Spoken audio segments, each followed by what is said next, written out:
નમસ્કાર મારા વાલા ગુજરાતીઓ, રેડિયો સિટી જોક સ્ટુડિયોમાં આપનું સ્વાગત છે. કિશોર કાકા આપણી સાથે જ બેઠા છે. શાંત થઈ ગયા છે, ચૂપ થઈ ગયા છે, એકદમ આમ સૂમ મારી ગયા છે. શું થયું લાવો? કઈક કહેશો કે પછી સીધું બેસણું ગોઠવું? માર્યો મને. શું? મોટેથી બોલો. માર્યો મને. કોણે? પોલીસ વાળાએ. ક્યારે? ગઈકાલે. કેમ? એ તો ક્યાં ખબર હોય છે. સ્કૂટર લઈને નીકળેલો તો પોલીસ વાળાએ પકડ્યો. તો મેં કીધું બધા કાગળિયા પૂરા છે તો શું કામ પકડો છો? તો મને કે તમે કોઈ ગુનો કરો એની અમારે રાહ જોવાની કે. બોલે યાર.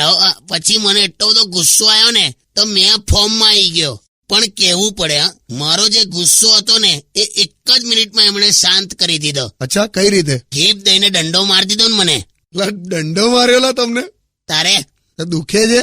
ના, આ લોકો છે ને પહેલા લોકલ એનેસ્થેસિયાનું ઇન્જેક્શન આપે અને પછી મારે. એવું ના હોય યાર. તો શું કામ પૂછે છે? પણ દુખતું જ હોય ને બળદિયા. એવો માર્યો છે ને મને. આઝાદીની લડાઈ પછી આવો દંડો તો મને જ માર્યો હશે. હા તો લાવ, તમને બામ લગાડી આપું. લાવ.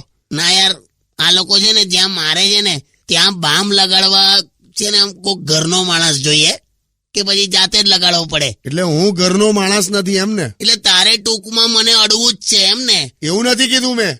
ના, લગાડ તું, લગાડ. લે એક બાજુ તું સોંગ લગાડ અને બીજી બાજુ તું બામ લગાડ.